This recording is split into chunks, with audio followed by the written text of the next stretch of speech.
ये दोनों एक नई भेंट मिल रही है। इन दोनों में से एक फिजिकल इंफ्रास्ट्रक्चर और दूसरा डिजिटल इंफ्रास्ट्रक्चर का प्रतीक है। ये दोनों ट्रेड और कॉमर्स से जुड़ी हमारी गवर्नेंस में सकारात्मक बदलाव और आत्मनिर्भर भारत की हमारी एस्पिरेशंस को रिप्रेजेंट करते हैं। आप सभी को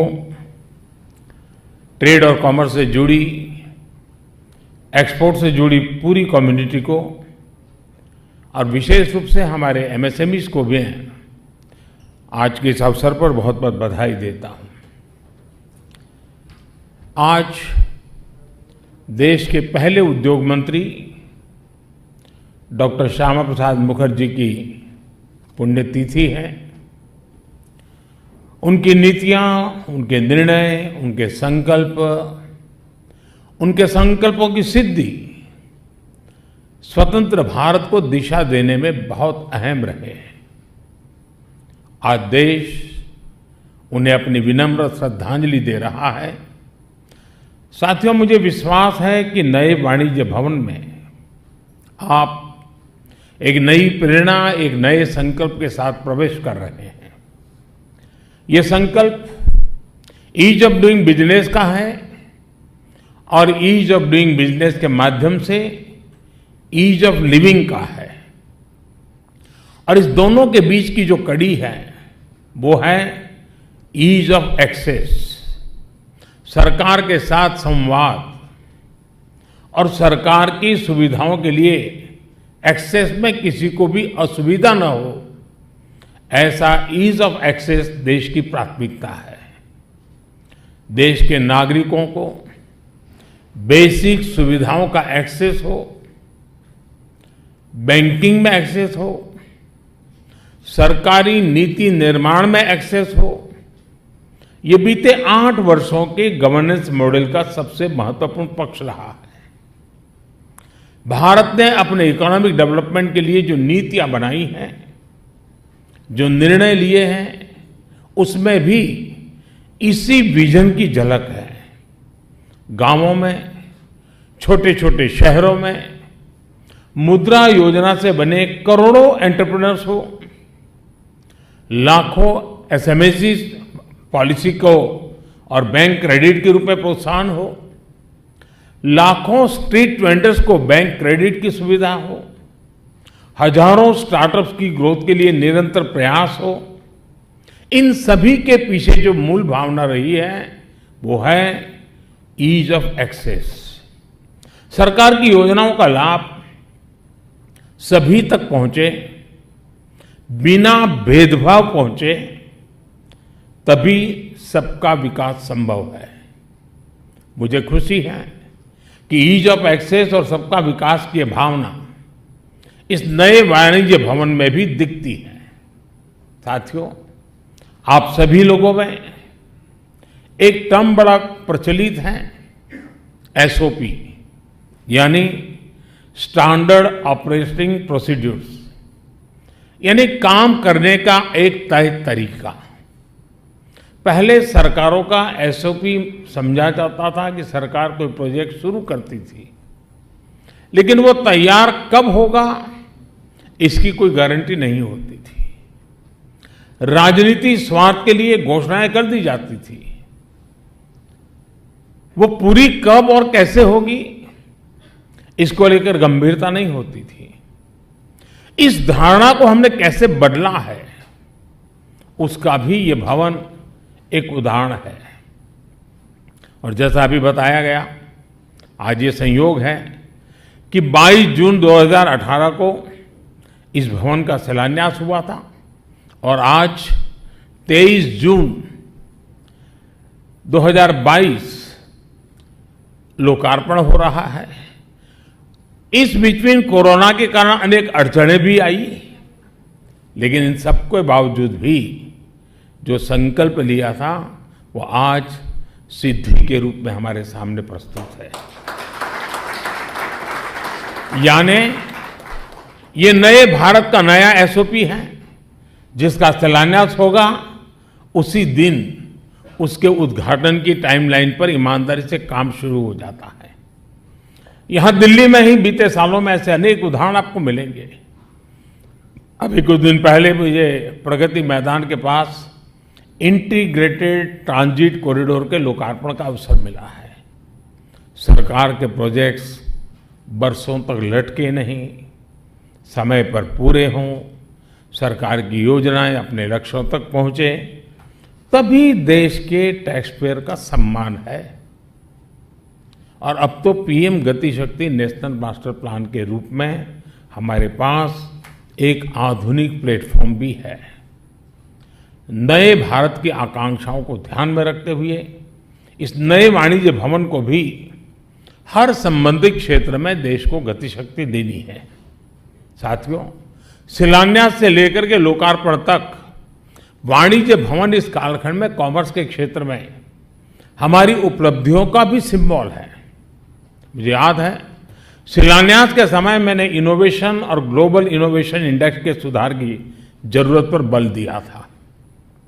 आज हम ग्लोबल इनोवेशन इंडेक्स में 46 स्थान पर हैं और लगातार सुधार कर रहे हैं। पहले बहुत पीछे थे। शिलान्यास के दिन हमने ईज ऑफ डूइंग बिजनेस में सुधार की जरूरत को लेकर चर्चा की थी। आज जब इस बिल्डिंग का, इस भवन का लोकार्पण हो रहा है, तब तक 32,000 से अधिक अनावश्यक कंप्लायंसेस को हटाया जा चुका है। 32,000, कैन यू इमेजिन? शिलान्यास के समय जीएसटी लागू हुए कुछ ही महीने बीते थे। हर प्रकार की शंकाएं, आशंकाएं जोरों पर थी। आज हर महीने 1 लाख करोड़ रुपए जीएसटी कलेक्शन सामान्य बात हो गई है। वाणिज्य भवन के शिलान्यास के समय हमने जेम पोर्टल पर करीब 9,000 करोड़ रुपए के ऑर्डर की चर्चा की थी। आज इस पोर्टल पर हमारे 45 लाख छोटे उद्यमी रजिस्टर हैं और जेम पर 2.25 लाख करोड़ रुपए से अधिक का ऑर्डर दिया जा चुका है। साथियों, तब मैंने बताया था कि 2014 के बाद मोबाइल मैन्युफैक्चरिंग यूनिट्स कैसे 2 से बढ़कर 120 हुई। आज ये संख्या 200 से अधिक है और हम इंपोर्टर से आगे निकलते हुए दुनिया के बड़े मोबाइल फोन एक्सपोर्टर्स के रूप में आज हम एक शक्ति बनकर उभरे। 4 साल पहले भारत में 500 से भी कम रजिस्टर्ड फिनटेक स्टार्टअप थे। आज इनकी संख्या करीब करीब 2,300 से पार कर चुकी है। तब हर वर्ष हम 8,000 स्टार्टअप्स रिकॉग्नाइज करते थे। आज ये संख्या 15,000 से ऊपर जा रही है। लक्ष्य तय करके ईमानदार प्रयासों से 100 साल की वैश्विक महामारी के बावजूद हमने इतना कुछ हासिल किया है। साथियों, संकल्प से सिद्धि की जो सोच आज नए भारत में बनी है, उसका बेहतरीन उदाहरण हमारा एक्सपोर्ट इकोसिस्टम भी है। शिलान्यास कार्यक्रम में हमने ग्लोबल एक्सपोर्टर्स को बढ़ाने के लिए, एक्सपोर्ट को बढ़ाने के लिए भारत को मैन्युफैक्चरिंग का एक प्रिफर्ड डेस्टिनेशन बनाने के लिए साझा संकल्प लिया था। पिछले साल ऐतिहासिक ग्लोबल डिसरप्शन के बावजूद सारे सप्लाई चेन तहस नहस हो गए। उसके बावजूद भारत ने $670 बिलियन यानी कि 50 लाख करोड़ रुपए का टोटल एक्सपोर्ट किया। आप भी जानते हैं ये आंकड़ा कितना अभूतपूर्व है। पिछले साल देश ने तय किया था कि हर चुनौती के बावजूद $400 बिलियन यानी $30 लाख रुपए के मर्केंडाइज्ड एक्सपोर्ट का पड़ाव पार करना है। लेकिन हमने इसको भी पार करते हुए $418 बिलियन यानी 31 लाख करोड़ रुपए के एक्सपोर्ट का रिकॉर्ड बना दिया। साथियों, बीते सालों की इसी सफलता से उत्साहित होकर हमने अब एक्सपोर्ट के लक्ष्य भी बढ़ा दिए हैं। उनकी प्राप्ति के लिए अपने प्रयास भी दोगुने किए हैं। ये जो नए टारगेट्स हैं, उन्हें प्राप्त करने के लिए सभी का कलेक्टिव एफर्ट्स बहुत आवश्यक है। यहां इंडस्ट्री, एक्सपोर्टर्स और एक्सपोर्ट प्रमोशन काउंसिल के सदस्य भी मौजूद हैं। मेरा आपसे भी आग्रह है कि आप अपने स्तर पर भी एक्सपोर्ट के शॉर्ट टर्म ही नहीं बल्कि लॉन्ग टर्म टारगेट सेट करें। टारगेट ही नहीं बल्कि वहां पहुंचने का रास्ता क्या हो, सरकार कैसे मदद कर सकती है, इस पर भी हम मिलकर के काम करें, ये बहुत आवश्यक है। साथियों, national import export yearly analysis of trade यानी निर्यात प्लेटफॉर्म इसी दिशा में उठाया गया एक कदम है। इसमें एक्सपोर्टर्स, सरकार के अलग अलग डिपार्टमेंट्स, राज्य सरकारें, सभी स्टेक होल्डर्स के लिए जरूरी रियल टाइम डेटा तक सभी की पहुंच होगी। इससे कई साइलोस को तोड़ने में मदद मिलेगी और जो हमारी इंडस्ट्री है, हमारे निर्यातक हैं, उनको जरूरी फैसले लेने में मदद मिलेगी। इस पोर्टल से दुनिया के 200 से अधिक देशों में निर्यात होने वाले 30 से अधिक कमोडिटी ग्रुप से जुड़ी जरूरी जानकारी आप सबको उपलब्ध होगी।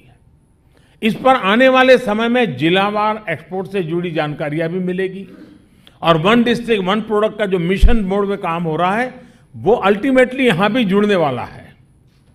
इससे जिलों को एक्सपोर्ट के अहम सेंटर बनाने के प्रयासों को भी बल मिलेगा।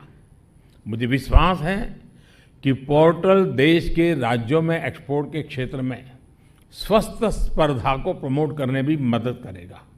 हम राज्यों के बीच में एक हेल्दी कंपटीशन चाहते हैं। कौन राज्य कितना ज्यादा एक्सपोर्ट करता है, कितने ज्यादा डेस्टिनेशन को कवर करता है, कितनी ज्यादा विविधताओं को एक्सपोर्ट करता है।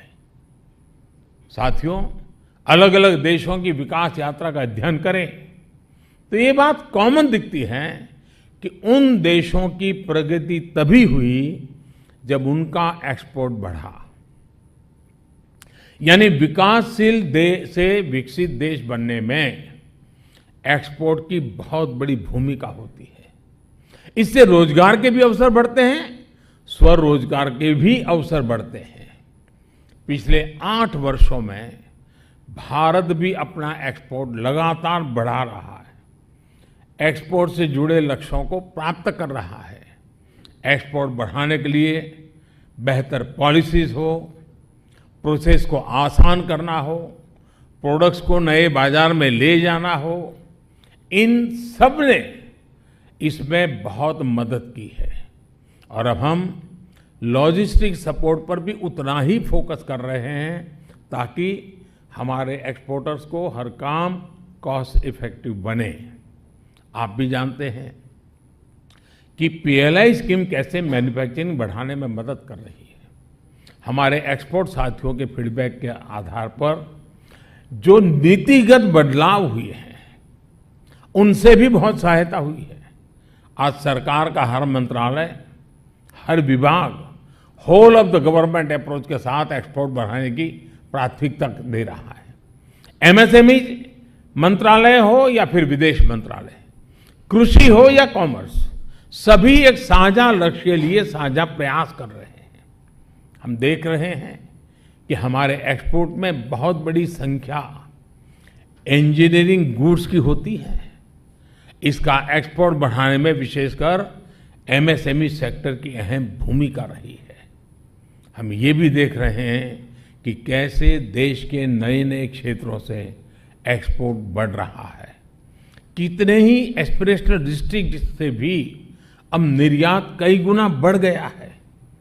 कॉटन और हैंडलूम प्रोडक्ट का एक्सपोर्ट 55% तक बढ़ना ये दिखाता है कि ग्रास रूट लेवल पर किस तरह काम हो रहा है।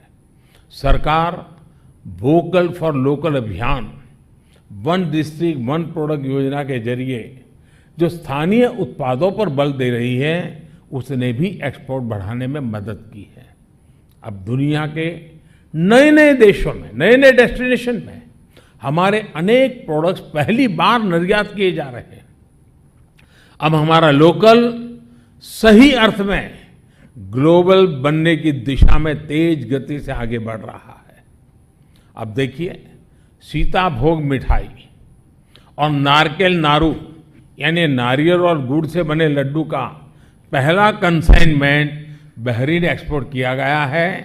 नागालैंड की फ्रेश किंग चिली लंदन के बाजार में जा रही है, तो असम के फ्रेश बर्मीज ग्रेप्स दुबई के लिए एक्सपोर्ट किए गए हैं। छत्तीसगढ़ के हमारे आदिवासी भाई बहनों की वन उपज महुआ फूलों के उत्पाद फ्रांस, तो कारगिल की खुमानी दुबई एक्सपोर्ट हुई है। अरबुआ, बेलाइस, बरमुडा, ग्रेनाडा और स्विट्जरलैंड जैसे नए बाजारों में हैंडलूम से जुड़े उत्पाद भेजे गए हैं। अपने किसानों, अपने बुनकरों, अपने पारंपरिक उत्पादों को एक्सपोर्ट इकोसिस्टम से जोड़ने के लिए हम मदद भी दे रहे हैं और जीआई टैगिंग पर भी बल दे रहे हैं। पिछले साल हमने यूएई और ऑस्ट्रेलिया के साथ ट्रेड डील्स को फाइनलाइज किया है। बाकी देशों के साथ भी बहुत प्रगति हुई है। विदेशों में जो हमारे डिप्लोमेटिक संस्थान हैं, उनकी भी मैं विशेष प्रशंसा करना चाहूंगा। बहुत ही चुनौतीपूर्ण माहौल को जिस प्रकार वो भारत के लिए अवसरों में बदलने का काम कर रहे हैं, हमारे सारे मिशंस इसके लिए अभिनंदन के अधिकारी हैं। उनके कार्य की सराहना जितनी करें उतनी कम है।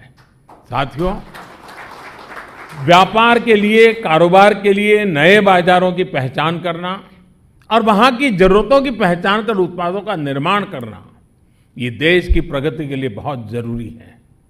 अतीत में हमारे व्यापारियों ने दिखाया है कि म्यूचुअल पार्टनरशिप और ट्रस्ट आधारित व्यापार कैसे फल फूल सकता है। वैल्यू और सप्लाई चेन की इस सीख को हमें आजादी के अमृत काल में सशक्त करना है। ऐसी ही वैल्यूज के आधार पर हमने यूएई और ऑस्ट्रेलिया के साथ ट्रेड डील्स को पूरा किया है। अनेक देशों और क्षेत्रों के साथ भी तेजी से हम ऐसी डील्स की तरफ आगे बढ़ रहे हैं। साथियों, बीते 8 वर्ष में देश की उपलब्धियां हर भारतीय को गर्व से भर देती है। इसी भावना से काम करते हुए आजादी के इस अमृतकाल में आने वाले 25 साल के लिए हमने जो संकल्प लिए हैं, हमें उनके लिए काम करना है। आज नया भवन भी बन गया, नया पोर्टल भी लॉन्च हो गया, लेकिन यहां हमारी जिम्मेदारी खत्म नहीं हुई है। एक प्रकार से नए संकल्पों के साथ, नई ऊर्जा के साथ, नए अचीवमेंट के लिए तेज गति से चलने का काम आरंभ हो रहा है। मैं हर डिपार्टमेंट से भी आग्रह करूंगा कि अभी तक जो पोर्टल और जो प्लेटफॉर्म्स हमने बनाए हैं, उनकी परफॉर्मेंस का समय समय पर आकलन होना चाहिए। जिन लक्ष्यों के साथ हमने ये टूल्स विकसित किए हैं, वो कितने पूरे हो पा रहे हैं और अगर कहीं समस्या है तो उसका समाधान हो, इसके लिए प्रयास होना चाहिए। मेरा इंडस्ट्री के साथियों से, निर्यातकों से भी आग्रह है कि आप खुल करके अपनी बात सरकार के सामने रखें, इनोवेटिव सुझाव लेकर के आए, सॉल्यूशंस लेकर के आए। हम मिलकर के समाधान खोजना चाहते हैं। आप निर्यातक पोर्टल पर जाएं और बताएं कि इसमें क्या जोड़ा जा सकता है, क्या हटाया जा सकता है। जिला स्तर पर निर्यात को बढ़ाने के लिए क्या प्रावधान किए जा सकते हैं। हमें डिस्ट्रिक्ट लेवल पर हेल्दी कंपटीशन एक्सपोर्ट की दुनिया में लानी है। हमारे मैन्युफैक्चरर के बीच में भी zero defect, zero effect on the world class packaging, ये कंपटीशन हमको लानी है। मैं चाहूंगा कि सबके इनपुट से, सभी के सुझावों से, यानी सबका प्रयास से ही हम अपने विराट संकल्पों को सिद्ध कर सकते हैं। एक बार फिर आप सभी को नए भवन की बधाई और इस शुभ कार्य में मुझे शरीक होने के लिए निमंत्रित किया, इसके लिए भी मैं विभाग का बहुत बहुत आभारी हूँ। बहुत बहुत धन्यवाद, बहुत बहुत शुभकामनाएं।